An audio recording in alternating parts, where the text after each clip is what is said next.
it's Mike Rogers here with you with the Mike Rogers Show. And if you like this video, click down here for subscribe and like. Please, onegai shimasu. Today's guest from Static Magazine in Germany. It says, now is the time for something different. Take gentle and dark melodies, combine them with loud and fast punk rock, add some sound of guitars, and believe me, the result will throw you for a loop. You will find yourself in a delirium you can't or do not want to escape. That is the Dark Shadows. And today, our guest is the lead singer of Dark Shadows, Miss Bridget Hadley. Yay! Hello. How are you, Bridget? I'm very, very good, thank you. How are you? I'm fine. So, where are you calling from? I'm calling from Cologne in Germany at the moment. I thought you guys were based in Australia. Yeah, we're based in Sydney, Australia. But I'm kind of back and forthing quite a lot, and obviously the band when we were touring, obviously they back and forth between Australia and Europe a lot as well. So you're a jet setter. You get to travel from Australia to Germany back and forth, and that's what you've been doing that over this COVID thing? No, I haven't been able to. I'm normally, a bit of a jet setter, I guess. But we obviously it's been a little bit difficult during this last couple of years with COVID. So I've been stationed here in Europe. And the other two members of your band, are they do they have another project or what do they do? Yeah, well, Ned, our drummer, she's really into taiko drumming. So she does a lot of taiko drumming, Japanese drums? Really? Yes. Oh. Yeah, she's totally into taiko. And so she does a lot of touring with a taiko troupe through Australia. Really? Yeah. That's kind of unusual, I suppose. And then how about your other member? What's her name? Carly. Yeah, she's in a couple of punk bands and a ska band as well. So we all have our own kind of side projects apart from the Dark Shadows that we've been working on in our spare time. So yeah. Wow, and I can see in your hair you have two chopsticks now.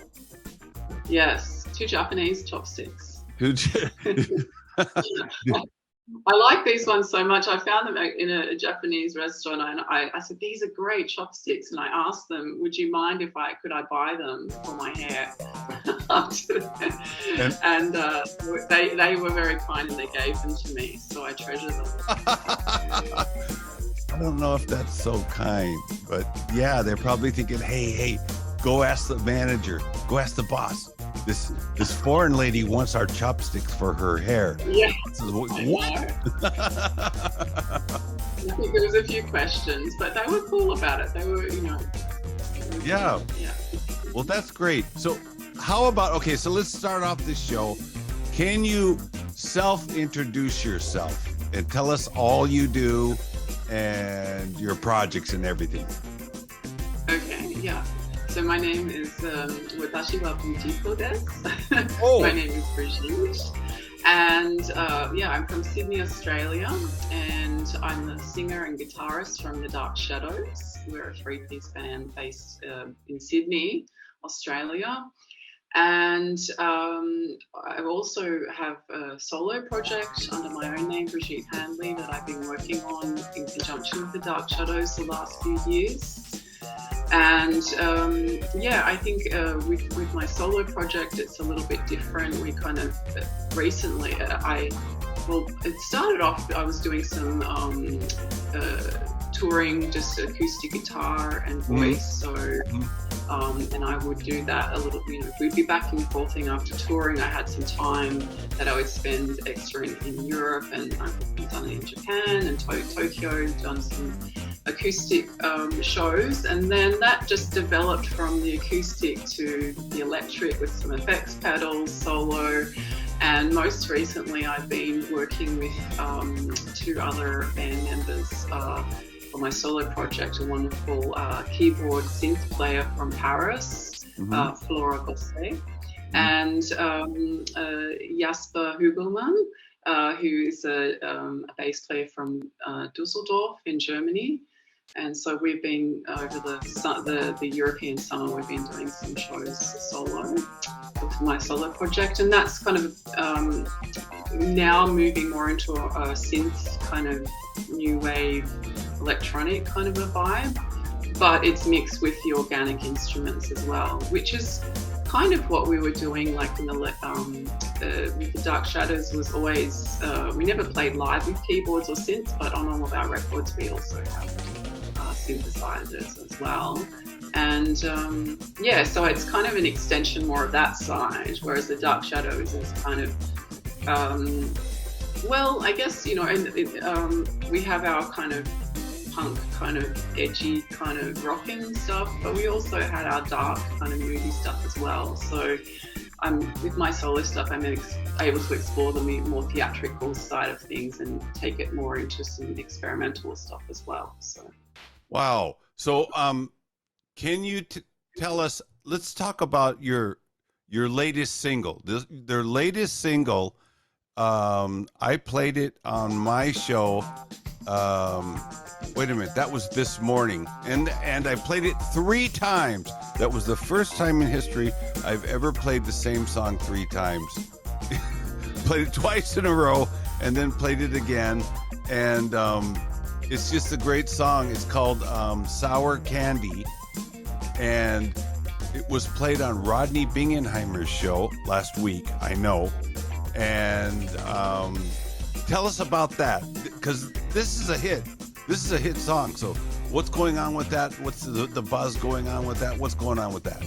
Well, firstly, arigatou gozaimashita, Mike-san. Thank you so much. That was unbelievable to hear it played twice on your show. And then again, the third time it was so exciting. So thank you so much. This song is, we kind of, it's a song that I wrote a little while back, and we had it like demoed it earlier, but we kind of just had it as one of our songs that we kind of knew it was a good song, but we then revisited it last time I was in Australia, and we kind of re-recorded it, and we've been working on the mixes back and forth since, and it just felt like it felt like the right time to release it now. You know, the world's been through a crazy time. Yeah. We're still going through a crazy time, and we've had lockdowns and all sorts of things, and you know, we've been separated. I haven't been able to get back to my own country for 2.5 years, and you know, it's been trying times for all of us, and this song is about coming through trying times and, you know, realizing, okay, you've made some mistakes and you've done some things that, you know, didn't really work out. But hey, it's kind of this new lease of life when you get through that. And it's the joy of the emancipation, really, of just like going, right, okay, let's go, let's rock. And we felt like it, you know, this song was a really fun song to record, a really fun song to, you know, to work up in the studio and to, you know, to rehearse up. And I think the energy, you know, I think we managed to capture the energy that I wanted, you know, to capture in this song. And it feels like the right time just to let it out into the world. I think everyone just needs to rock out, have a bit of fun, and just, you know, listen to some music. So we feel like it was the right time to release. I'm going to be playing it this weekend and next weekend on the regular Mike Rogers show. So if you want to hear this song, this is a fantastic song. Dark Shadows, Sour Candy. Your mind will be blown. You know, I don't know what it is about the song that it reminds me of something like, you know, from when like maybe I was a kid or something, and it's got that catch, it's got that hook, it's got everything, and the back chorus is fantastic. And so what have other people told you about the song? Well, we've had some, it's like since it's been played on your show and Rodney's show, and it's just literally come out. Just the first part of the launch we've released it to the fans on Bandcamp firstly. It will come out digitally on Spotify and everything eventually. And we're going to be launching the music video on the 15th of September. Oh! So it's so we're really excited about that. We've got a great guy from Acetate 5 who's been working on the video clip, and so I'm really excited for the launch of that. But yeah, basically a lot of people have been really vibing on it and saying, we've had people say, oh, it's a bit of a sad song, but I really like it kind of thing. And I'm like, well, if it makes you dance, if it makes you smile, it's no longer a sad song, Yeah. Like it's kind of, like I said, we had a lot of fun with this song. It's kind of, obviously there's a big influence from the 60s kind of, wall sound kind of vibe, bands like, the Angels, My Boyfriend's Back, and a bit of Nancy Sinatra, Boots and Make a Walking kind of vibe as well. He Kissed Me, The Crystals, Wait a minute, Bridget. Did I tell you I was a kid in the 60s? Did I mention that? No. Okay, you're good. Too young for that. No, I'm almost 65 years old. I'll be 65 in, I don't know, 7 weeks or so. Looking good. So if you guys are listening to this show, please send presents to Mike Rogers. No, just kidding. So, Bridget, tell us about your childhood. We want to know everything. We want this to be an unusual interview. How did you get started in music, and when did you realize, like, gee, I think I want to do this? Or did you play piano or what? How was that when you were a child? I think, secretly, I don't know if it was that conscious. It was a subconscious kind of thing that my ears always tuned into music. I think it really calmed me from as long as I can remember, I grew up in the country in Australia. I was born in Sydney, and my first couple of years was sort of between Sydney and country Australia, and New South Wales, Australia. And we used to make sometimes, with my family, long trips from the country to Sydney to visit my grandparents. And I remember listening in the car to Buddy Holly or Eddie Cochran or whatever my parents were playing in the car. They were, so I grew up with a lot of 50s and 60s music, because that's kind of, I was kind of a little bit isolated out in the bush, and that's kind of what the records that my parents had. So I really, I remember just when no one was looking, really dancing and rocking out to to Little Richard and Joan Jett and whatever was rocking.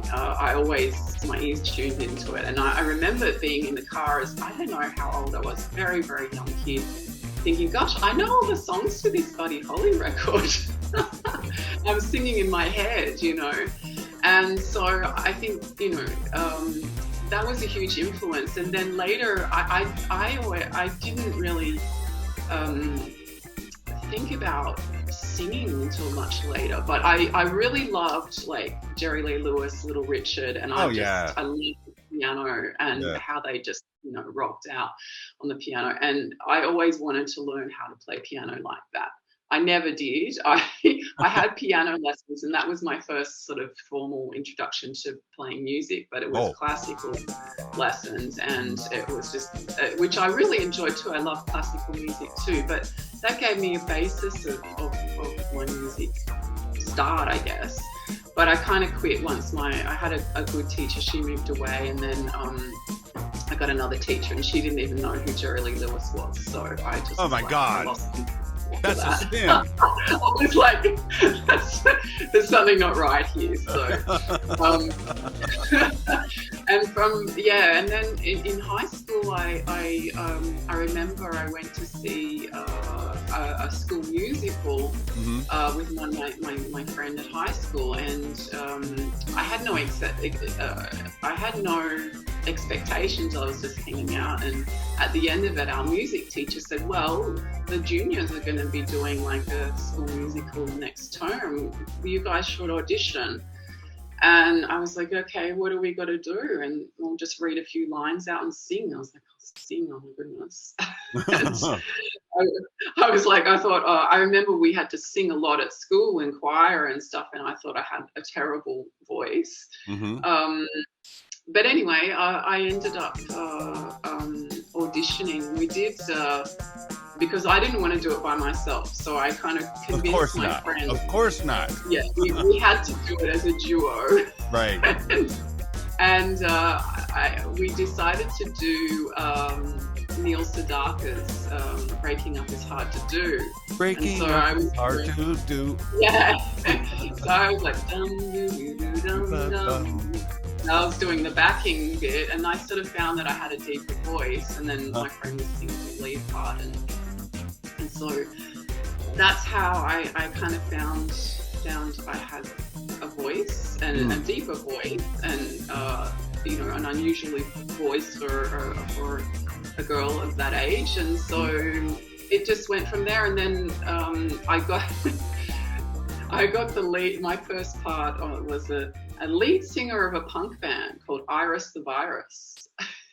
When was this Iris the Virus? What year were you in high or school or whatever? I was in my second year of high school. Yeah. So. And you started a punk band then? It wasn't. It was in this musical. That was my role. Oh, I see. Oh, I see. Yeah. And had to sing a song as this character Iris the Virus, which is quite funny. Like when I look back, I was like, and and I was a lead singer of a punk band. I had to sing a song called "We're Normal," which is anything. I was anything but that. And so that was my first introduction. And from there, I ended up singing in. I had a chance to sing at a local country club, and I was doing a bit of country music. Oh. Singing in like as a guest, kind of like a singer in a band. There was a band with some guys from school, and they were doing that. And then that stemmed from there, and I started my own band, and I couldn't find anyone my own age that liked the same kind of music that I did, because I was, like I said, I grew up with a lot of 50s and 60s stuff. So I ended up finding some guys that were actually from that era of musicians. And I had a 6-piece band with all these great musicians. They must have been really good musicians, right? I mean, if they're old guys and they're still playing, they must be good musicians. Yeah, they were. There was a few casualties from the 50s and 60s too, which was interesting. What do you mean? What do you mean casualties? They'd lived through the whole kind of, the 50s and 60s and the drug kind of psychedelic scene and everything. Yeah. So it was very, it was an interesting experience. But I learned so much from all these wonderful musicians, and they really set me on my way. And then eventually, when I moved to Sydney, I formed a rockabilly band, and then I went to America, and I was just starting to figure out how to write my own songs. And I knew, I kind of used this early time as a training ground to really train my voice, train my, self as a musician and as a performer. And eventually I knew that I would have to kind of work on songwriting, but I wasn't sure how to do it. I wasn't really sure how to start. And then I eventually kind of found my way. And when I was in America, I met some really amazing musicians. I got to perform at it was like an opening of this Rockabilly Hall of Fame in Jackson, Tennessee, and I was you performed at the opening of the Rockabilly Hall of Fame? Yeah. Wow. And yeah, it was pretty incredible. I got to meet, people like DJ Fontana, Elvis's drummer, and Comet. Wow. And Paul Burlinson, and just amazing people that I'd listened to their records, and I was like, oh my goodness, I'm like this little kid just here. And and then from that I went to I was at the Viva Las Vegas Weekender, and I met some amazing musicians that were kind of like doing that kind of neo-rockabilly and psychobilly stuff in the 80s, like Tim Polecat from the Polecats, and Paul Roman from the Quakes. And those guys really kind of, took me under their wing. I met Alan White, who was playing guitar with Morrissey at the time, and those guys were all into the, same kind of 50s and 60s music. They grew up with it too, but they also had kind of progressed it in their own way with their writing and pushing it into either more of a punk direction or whatnot. And I remember Tim saying to me, go back to Australia and work on your songwriting. Just, get ideas from every different, music, a lot of music that you like, and just work on that, and then come back, And that was really amazing advice. And it just gave me, I knew I had to do this, but it was like the encouragement from some of my people that I'd looked up to. So wait a minute. So you're just, I don't mean this to sound like belittling or anything, but so you're just some girl. You went to Las Vegas, and what are you doing? You're sitting at the blackjack table, and you look over, and there's Alan White sitting there. How did you meet him? How did you meet these famous people? It was through this rockabilly music scene, and I've got, I was performing. I mean, this sounds crazy, but I did a performance with a band that I kind of put together through the internet, through people that I knew through the music scene, or just got to know through being in America. So I did the Jackson thing, then I went to Vegas, and then I had this kind of really cool little rockin' band that was doing more of edgy kind of, more psychobilly kind of stuff. And I performed with them on one day, and the next day they had like a jam session, and Dickie Harrell, one of the original Blue Caps from Gene Vincent's band, was there, and I got up and sang, a lot of Lovin' and Bebopalula and Baby Blue, and a few Gene Vincent songs that I knew and loved, with Dickie Harrell playing drums. And it happened to be that Tim Polecat and Paul Roman, they were in the audience. They'd seen both shows, and I just remember I got off stage and they just said, "Hey, come with us, kid, hang out with us." And I was like, really? Yeah, and that was it, and that was the beginning of a wonderful friendship that to this day I'm still friends with those guys. And I was, when I went back to LA, I was hanging out there for a bit, and I hung out with Tim, and he introduced me to Alan White, and I didn't even really know much about Morrissey at the time or anything. I just saw this guy. He was a cool, into Eddie Cochran and stuff. And Tim is in. He just sort of let us in the and he's like, "I got to work. You guys just practice these songs. You're gonna get up and perform them next week." And there was a show. I think Pearl Harbor was performing there. And yeah, my band a long time ago played with Pearl Harbor at the Mabuhay Gardens in San Francisco.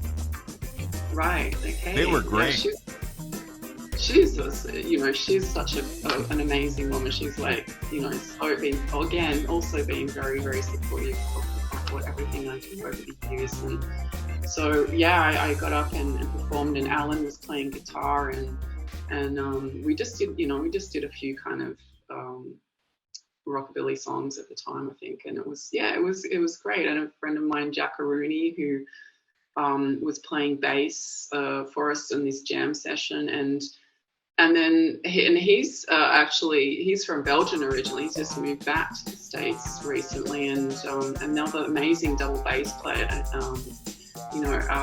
What was really cool about him is he plays stand-up bass, but also with a bow and everything, which I thought was really cool, especially when later on we've jammed with some of my darker stuff with the Dark Shadows. It sounds, bowed double bass. It sounds pretty evil. So so that's my background. That's how I kind of came to be. And then, the advice from Tim Polkat, go back to Australia, work on your songs.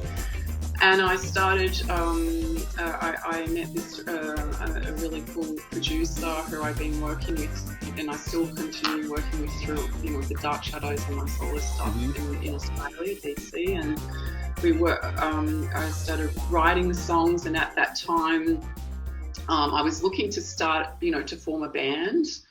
And I met Carly at a punk gig, and she was the first kind of girl that was like around same age as me, that was like totally into the same kind of stuff. And we're like going, hang on, I've got those creepers, I've got that belt. She's like, I've got that belt. Like, and we found. So this is, you're about to tell me the start of Dark Shadows, right? Okay, so we're gonna cut this version right here, and then we're gonna do part 2 and get on to the Dark Shadows, the dark history of the Dark Shadows. And everyone, thank you so much for watching. We've had Bridget Handley from the Dark Shadows, part 1. Part 2 will be on tomorrow and talking about the Dark Shadows right here on the Mike Rogers Show. If you like this video, click like and click subscribe. Please click like and subscribe. Onegaishimasu. And Bridget, thanks so much. We'll talk to you again tomorrow. Okay, arigato, Mike-san. Thank you.